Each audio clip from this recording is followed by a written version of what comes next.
ونستعينه ونستغفره ونعوذ بالله من شرور أنفسنا ومن سيئات أعمالنا من يهده الله فلا مضل له ومن يضلل فلا هادي له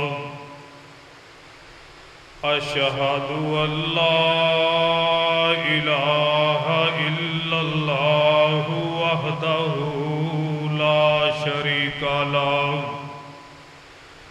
وأن محمدًا عبده ورسوله اللهم صل على محمد وعلى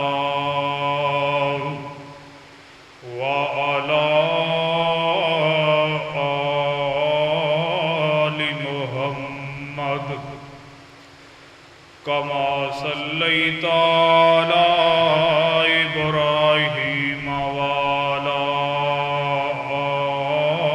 آل إبراهيم إنك حميد مجيد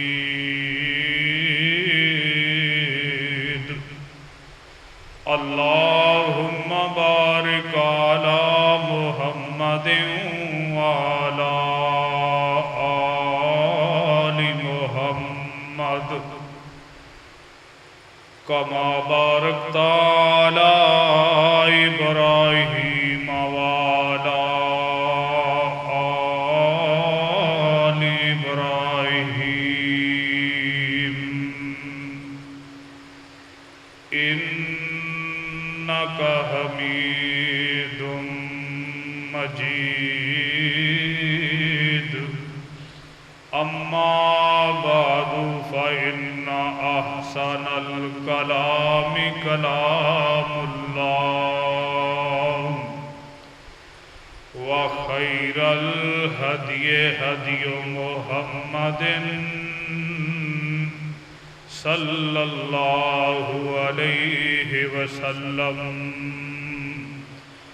وشر الأمور محدثاتها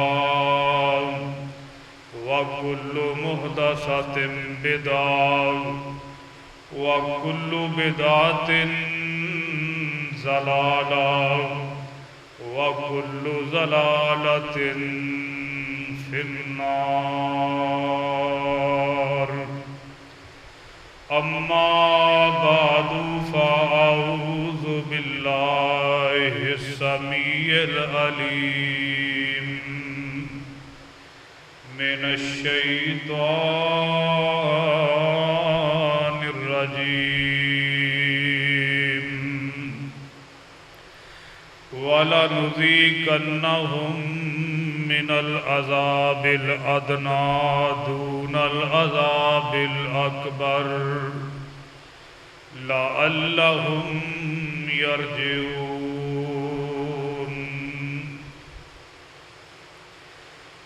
محترم بھائیو،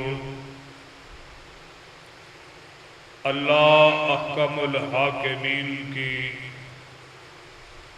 بابرکت کتاب میں سے ایک آیہ مبارکہ آپ حضرات کے گوش گزار کی ہے۔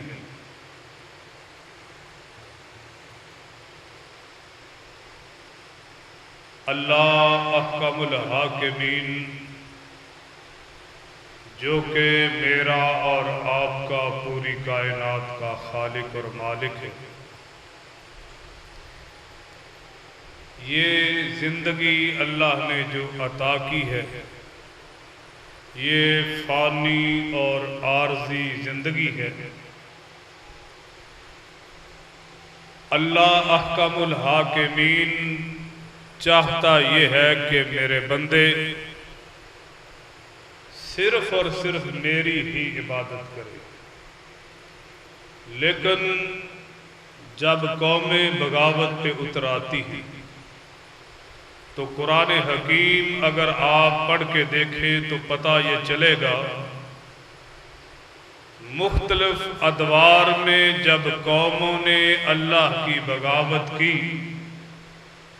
پھر حالات ایسے بھی آئے کہ اللہ پاک نے پوری کی پوری قوم کو ہی صفحہ ہستی سے مٹا دیا۔ تو آپ حضرات کے سامنے ایک حدیث رکھنا چاہتا ہوں، سنن ترمذی میں یہ روایت موجود ہے، تاکہ بات کو سمجھنے میں سمجھانے میں آسانی ہو جائے۔ حضرت رسول اللہ صلی اللہ علیہ وسلم نے ایک دن نماز پڑھی، نماز جو ہے بڑی لمبی آپ علیہ السلام نے کر دی۔ تو یہ روایت جو ہے اس پہ محدثین نے یہ حکم لگایا کہ بالکل صحیح ہے، سندن متنن یہ روایت ٹھیک ہے۔ صحابہ اکرام نے پوچھا کہ اے اللہ کے رسول صلی اللہ علیہ وسلم، آج آپ نے خلاف عادت حسب معمول نہیں بلکہ معمول سے ہٹ کے آپ نے نماز بڑی لمبی کی ہے۔ آپ علیہ السلام نے فرمایا کہ اے میرے صحابہ، واقعی یہ نماز میری بہت لمبی تھی، یہ خوف اور امید کی ایک نماز تھی۔ میں نے اپنے خالق اور مالک سے 3 دعائیں مانگی، جن میں سے اللہ پاک نے 2 قبول فرما دی اور ایک جو ہے اس سے منع کر دیا۔ جو 2 دعائیں قبول ہوئی ہیں ان میں سے ایک دعا یہ تھی، آپ علیہ السلام فرماتے ہیں کہ میں نے اپنے رب سے یہ دعا کی کہ اے اللہ، جس طرح سابقہ امتیں اپنی بدعمالیوں کی وجہ سے صفحہ ہستی سے مٹ گئی، اللہ میری امت پہ اس طرح کا عذاب نازل نہ فرمانا۔ اے اللہ میری امت پہ رحم فرما، میری امت پہ اس طرح کا عذاب نہ آئے۔ قرآن حکیم اگر آپ پڑھیں تو سب سے پہلی قوم جس پہ اللہ کا عذاب آیا ہے، سب سے پہلے رسول جناب نوح علیہ السلام کی قوم ہے، جب انہوں نے اللہ کی بغاوت کی۔ حضرت نوح علیہ السلام نے 950 سال اپنی امت کو واعظ کیا۔ 950 سال زبان سے ادا کر دینا بڑا آسان ہے، لیکن اللہ کے دین کی تبلیغ کے لیے رات دن ایک کر دینا یہ بہت مشکل کام ہے۔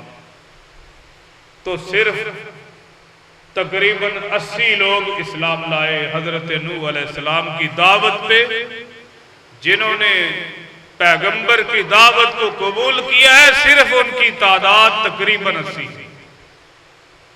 تو پھر جب اللہ کا عذاب آتا ہے، اللہ رب العالمین فرماتے ہیں کہ اے میرے نبی نوح، جو تیرے ماننے والے ان کو کشتی میں سوار کر لے، اور پھر طوفان آتا ہے، ساری کی ساری قوم جو ہے وہ صفحہ ہستی سے مٹ جاتی۔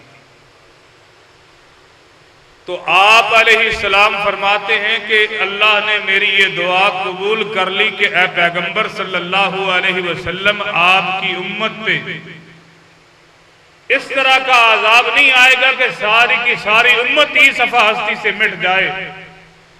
ساتھ ہی مالک نے اس امر کا بھی اعلان کر دیا کہ اے پیغمبر صلی اللہ علیہ وسلم، ایسا تو نہیں ہوگا کہ میں آپ کی ساری امت کو مٹا دوں، لیکن یہ لازمی ہے کہ وَلَا نُذِيقَنَّهُم مِّنَ الْعَذَابِ الْأَدْنَىٰ دُونَ الْعَذَابِ الْأَكْبَرِ لَعَلَّهُمْ يَرْجِعُونَ۔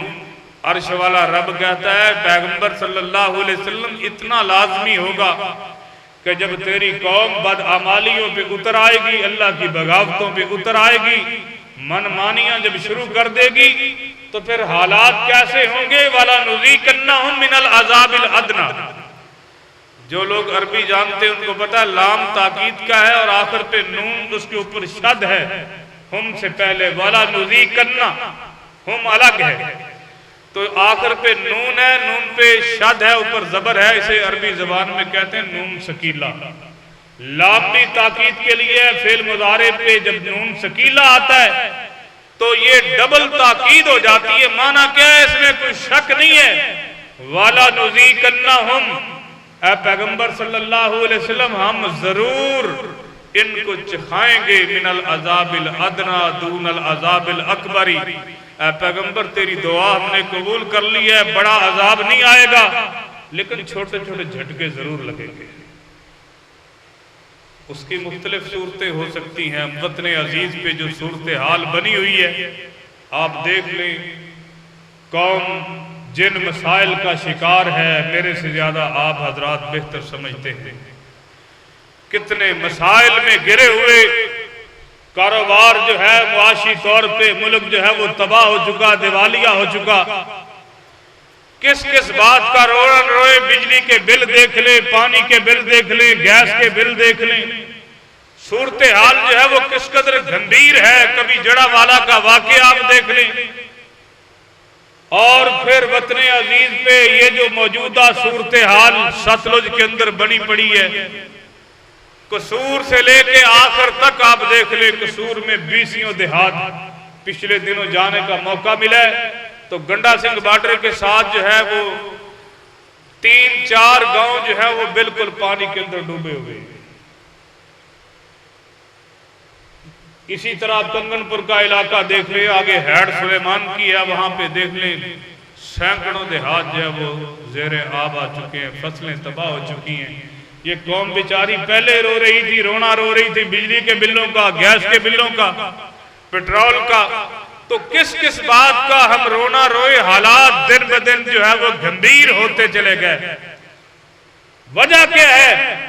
عرش والے رب نے پہلے ہی کہہ دیا تھا کہ وَلَا نُذِيقَنَّهُم مِّنَ الْعَذَابِ الْأَدْنَىٰ دُونَ الْعَذَابِ الْأَكْبَرِ لَعَلَّهُمْ يَرْجِعُونَ. رب کہتا ہے پیغمبر تیری دعا تو میں نے قبول کر لی ہے, تیری امت کو میں تباہ و برباد نہیں کروں گا جس طرح قوم عاد ہے, سمود ہے, جناب لوط علیہ السلام کی قوم ہے, شعیب علیہ السلام کی قوم ہے. صفحہ ہستی سے اللہ نے مٹا دیا, کئیوں کو زمین کے اندر دھنسا دیا, کئیوں کو پانی کے اندر غرق کر دیا. اللہ رب العالمین نے کئیوں کی شکلیں ہی بندر بنا دیے, شکلیں ہی مسخ کر دی. رب کہتا ہے ایسا تو نہیں کروں گا, آپ کی دعا میں قبول کر لیتا ہوں, لیکن جب تیری امت جو ہے بدعمالیوں پہ آئے گی, منمانیوں پہ آئے گی, جب 24 گھنٹے کی زندگی جو ہے وہ اپنی مرضی کے مطابق گزاریں گے تو پھر میں ان کو ایسے جھٹکے لگاؤں گا. کبھی معاشی استحکام ختم ہوگا, کبھی سیاسی استحکام ختم ہوگا, کبھی زلزلے آئیں گے, کبھی کوئی مسئلہ, کبھی جو ہے سیلاب کی صورتیں, یہ سارے کے سارے جو ہے عرش والا رب کہتا ہے کہ اے میرے بندو ظاہر الفساد فی البر والبحر بما کسبت ایدی الناس. رب کہتا ہے کہ یہ خشکی کے اندر, تری کے اندر جو فساد تجھے نظر آتا ہے, ظاہر الفساد فی البر والبحر. رب کہتا ہے میں کسی پہ ظلم نہیں کرتا. بما کسبت ایدی الناس, اللہ رب العالمین فرماتے ہیں بندے یہ تیرے اپنے اعمال ہیں, تیرا اپنا کیا دھرا ہے, تیری اپنی بدعمالیاں جو ہیں وہ تیرے سامنے آ رہی ہیں. وہ رب تو اتنا مہربان ہے, اللہ کہتے ہیں وَلَا يَظْلِمُ رَبُّكَ فَتِيلًا. رب تو ذرہ برابر بھی کسی پہ ظلم نہیں کرتا. وَمَا أَصَابَكُم مِّن مُّصِيبَةٍ فَبِمَا كَسَبَتْ أَيْدِيكُمْ وَيَعْفُو عَن كَثِيرٍ. سورہ شورى میں اللہ فرماتے ہیں کہ یہ جو معاملات بنے ہوئے ہیں نا, اللہ رب العالمین کہتے ہیں بندے تیری بدعمالیاں, یہ تیرے اعمال, تیرے کالے کرتوت اس قدر زیادہ ہیں, میں تو صحیح معنوں میں ری ایکشن کے طور پہ ان کا بدلہ بھی نہیں لے رہا. وَيَعْفُو عَن كَثِيرٍ. اللہ کہتے ہیں بہت ساری تیری لغزشیں, تیرے گناہ تو میں ویسے ہی اگنور کر دیتا ہوں. چند ایک ہیں جن پہ اللہ کہتے ہیں میں تھوڑا سا تجھے یہ جھٹکا لگاتا ہوں, اور اس کا بھی مقصد کیا ہے؟ رب کا قرآن کہتا ہے لعلہم یرجعون، تاکہ بندے تو میری طرف لوٹ آئے، رجوع اللہ کر لے، تجھے موقع مل جائے موت سے پہلے پہلے توبہ کرنے کا، اپنے اصل مقام کی طرف لوٹنے کا۔ رب کہتے تجھے موقع مل جائے۔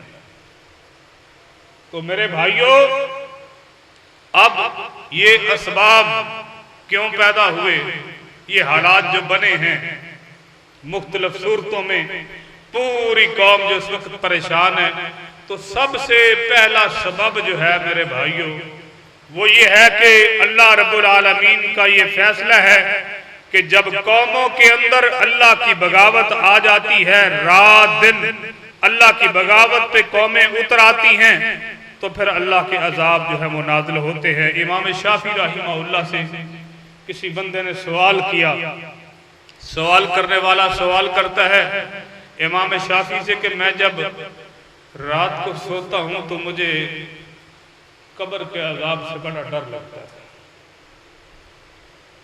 بڑی دہشت پیدا ہوتی ہے میرے دل کے اندر، جب بھی سوتا ہوں خواب میں مجھے قبر کا عذاب جو ہے بڑا پریشان کرتا ہے۔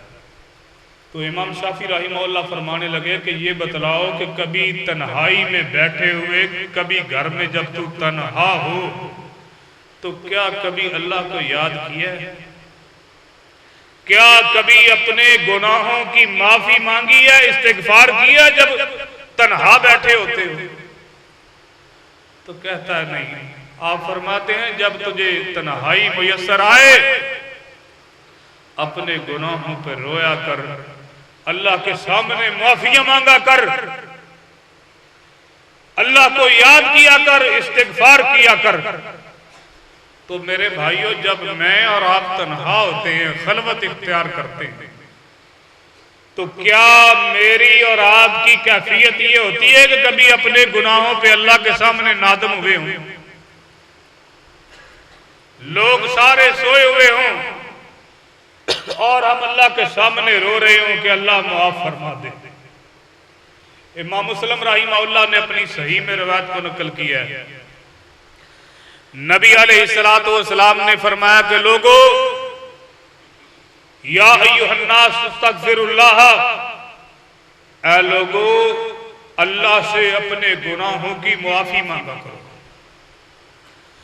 فَإِنِّي أَسْتَغْفِرُ اللَّهَ فِي الْيَوْمِ مِئَةَ مَرَّةٍ، آپ علیہ السلام جو معصوم عن الخطا ہے، جن کے اگلے پچھلے گناہ اللہ نے سارے معاف کر دیے، آپ فرما رہے ہیں کہ میں ایک دن میں اپنے رب سے 100 مرتبہ معافی مانگتا ہوں۔ اندازہ لگائیں ذرا، پیارے پیغمبر علیہ السلام کا جو عمل ہے وہ یہ ہے کہ آپ فرما رہے ہیں میں ایک دن میں اپنے رب سے 100 مرتبہ معافی مانگتا ہوں، استغفار کرتا ہوں۔ تو ہماری کیا صورتحال ہے؟ کیا کبھی ہم تنہا بیٹھے ہوں گھر میں، دفتر میں، کہیں بھی، تو کیا میری اور آپ کی کیفیت یہ بنی ہے کہ اللہ سے معافی مانگ لیں،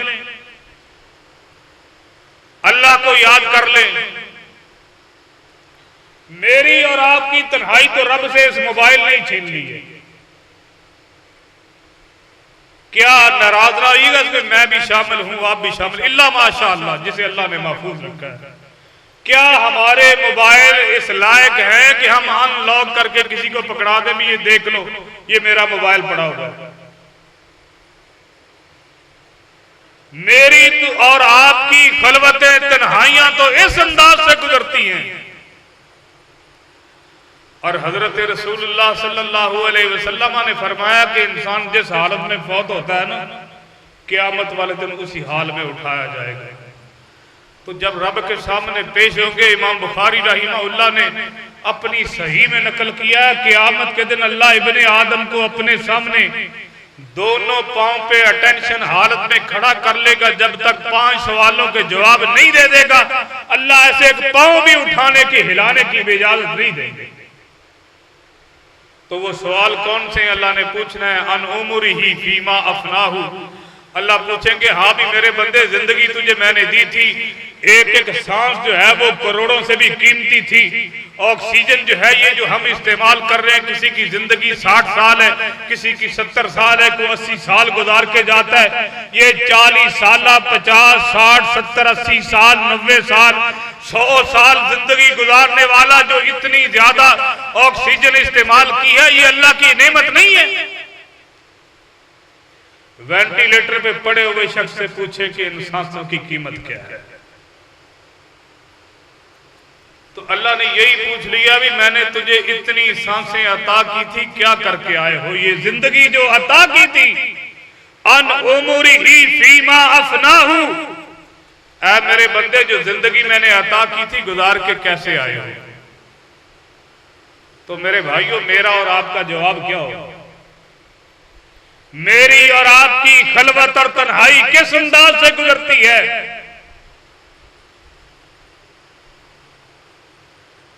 کیا ہماری اللہ کے بندوں والی ہے یا شیطان کے دوستوں والی ہے؟ رب سامنے ہوگا، ہم نے سامنے ہوں گے اللہ اور ہم، اللہ پوچھے گا درمیان میں کوئی پردہ نہیں ہے، کوئی رکاوٹ نہیں ہے، رب نے سامنے کھڑا کرنا ہے، پوچھنا ہے میرے بندے زندگی کیسے گزار کے آئے؟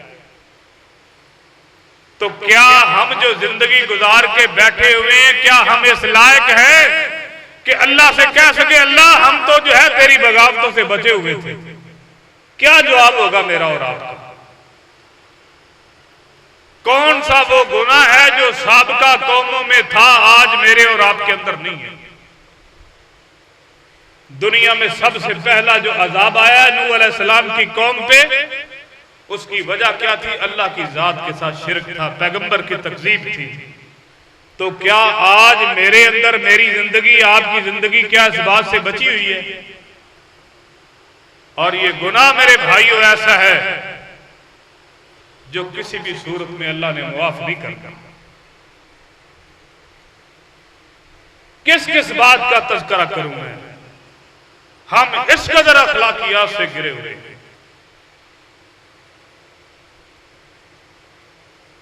کئی بھائی یہ سمجھتے جی کلمہ پڑھ لیا ہم تو مسلمان ہیں، مسلمان مشرک کیسے ہو سکتا ہے؟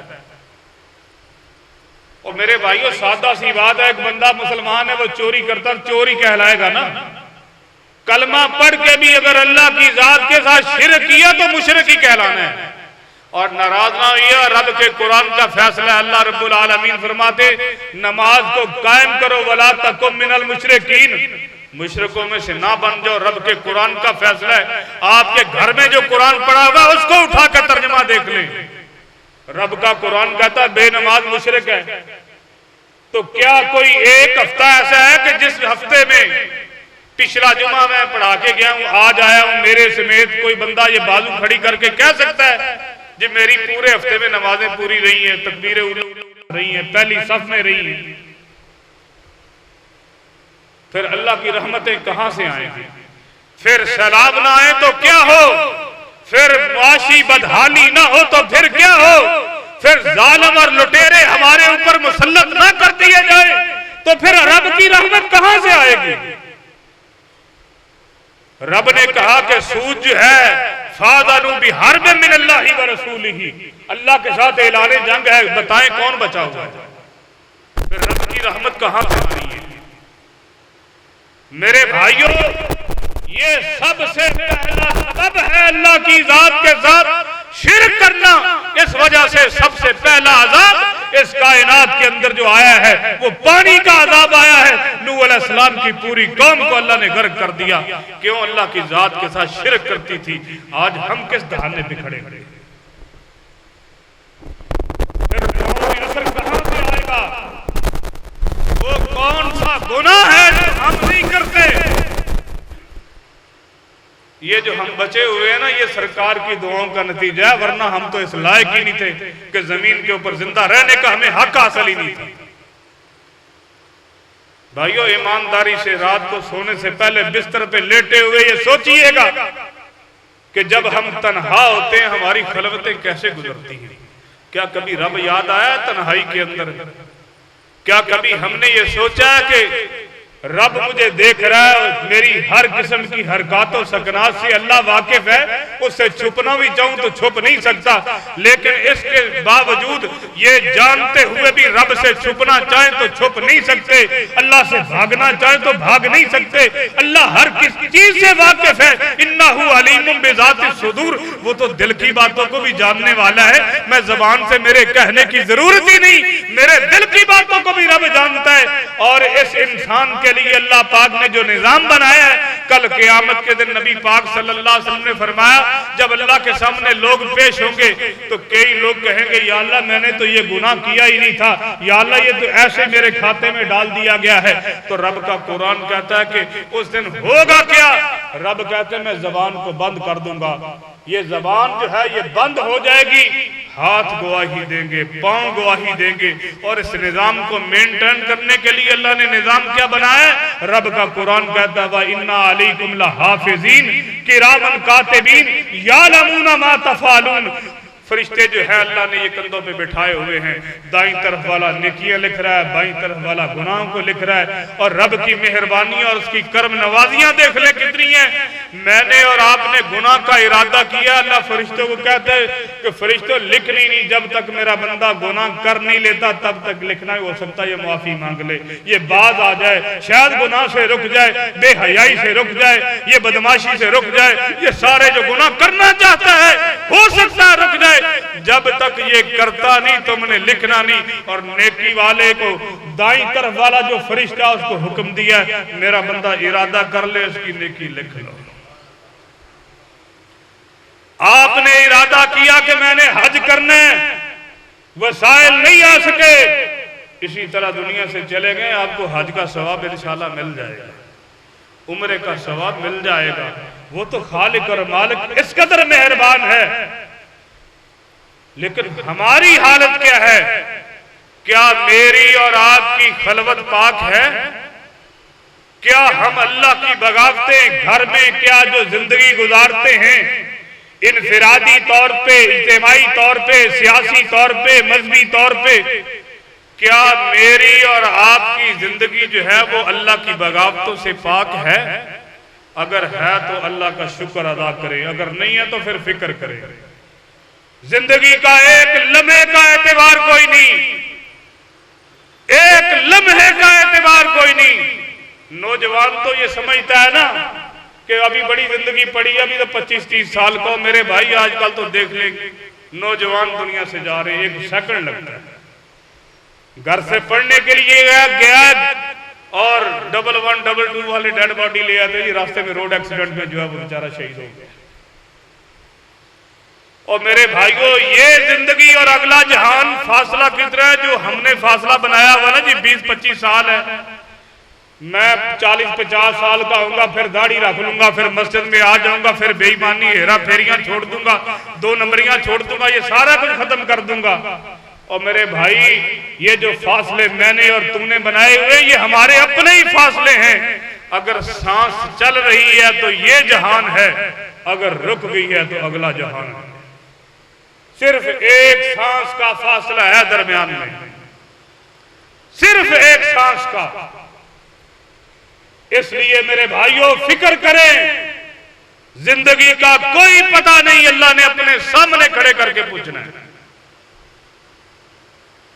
اللہ کی عبادت کے بعد سب سے پہلا کام جو انسان کے ذمے ہے وَقَضَىٰ رَبُّكَ أَلَّا تَعْبُدُوا إِلَّا إِيَّاهُ وَبِالْوَالِدَيْنِ إِحْسَانًا۔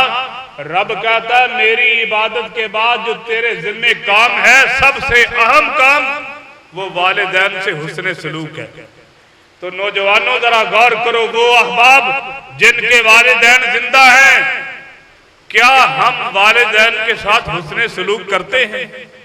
کیا ماں اور باپ جو ہے ان کے حقوق کو ادا کر رہے ہیں، ان کی خدمت جو ہے وہ کرتے ہیں؟ یہ لمحہ فکریہ ہے۔ ماں باپ کی نافرمانی اللہ نے حرام کر دی ہے، تو کیا ہم یہ حق ادا کرتے ہیں؟ وہ کون سا ظلم ہے جو ہم نہیں کرتے؟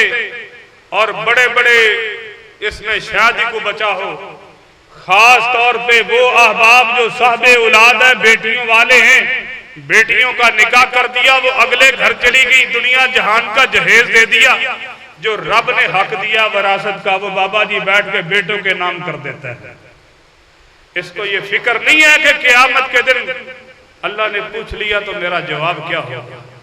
اس بیچاری کا حق مار کے کسی اور کو دے دیا ہے، یہ چند سالوں کے بعد دنیا سے چلا گیا، وہاں پہ قابو آیا ہوا ہے، یہ لوگ عیش کر رہے ہیں۔ یہ ایسا ظلم ہے جو کبھی معاف نہیں ہوگا۔ کتنے باپ ہیں جو بیٹیوں کا حق چھین کے بیٹوں کو دے دیتے ہیں، کتنے ہی بھائی ہیں جو ظلم کر بیٹھتے ہیں۔ یہ بھائیوں معافی نہیں ہے، ظلم کسی صورت میں معاف نہیں۔ کیا ہم بچے ہوئے ہیں اس سے؟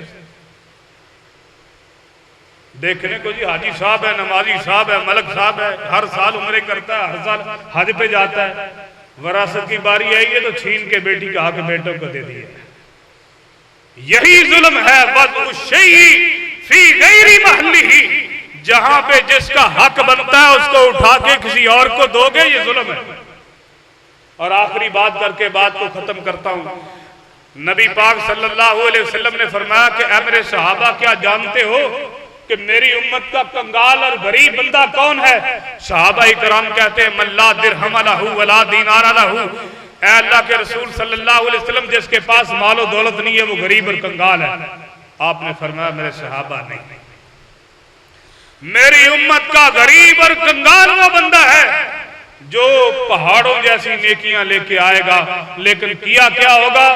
ظالم ہاذا، اکلم ہاذا، شاتم ہاذا، زبان کا گندا تھا، لوگوں کو گالیاں نکالتا رہا، وہ بیچارہ غریب تھا، کمزور تھا، گالیاں سن کے برداشت کرتا رہا، کسی پہ ظلم کیا، کسی کا ڈاکہ مار کے مال چھین لیا، کسی کی وراثت چھین لی، کسی کا کچھ کر لیا، مختلف ہتھ کنڈوں سے اس نے لوگوں پہ ظلم کیے۔ یہ طاقتور تھا، قانون اس کے ہاتھ میں تھا، جو چاہتا تھا کر سکتا تھا، یہ سارا کچھ کیا۔ کل قیامت کے دن جب رب کی بارگاہ میں آئے گا، اللہ حساب کتاب شروع کریں گے، لوگ آئیں گے، کوئی کہے گا یا اللہ اس نے مجھے گالی دی تھی، کوئی کہے گا اللہ اس نے ظلمن میرا مال ہتھیا لیا تھا، کوئی کہے گا اللہ میرے ساتھ یہ کیا تھا۔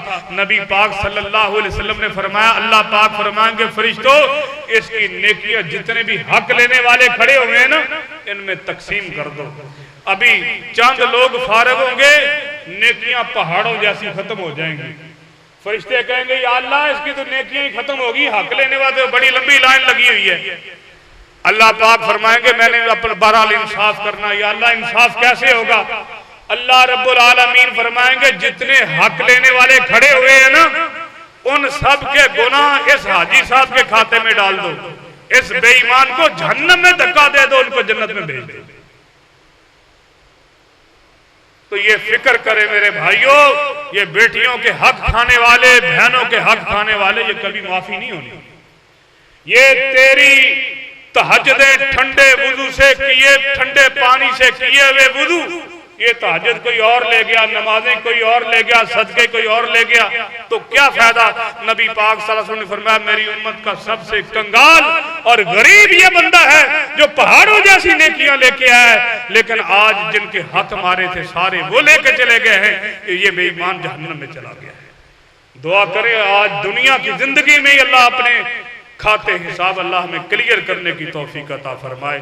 یہ بدعمالیاں جو ہیں یہ سبب بنتی ہیں کہ اللہ کا فرمان ہے وَلَنُذِيقَنَّهُم مِّنَ الْعَذَابِ الْأَدْنَىٰ دُونَ الْعَذَابِ الْأَكْبَرِ۔ جب قوموں کے اندر بدعمالیاں آ جائیں، اللہ کی بغاوتیں آ جائیں، پھر کبھی زلزلہ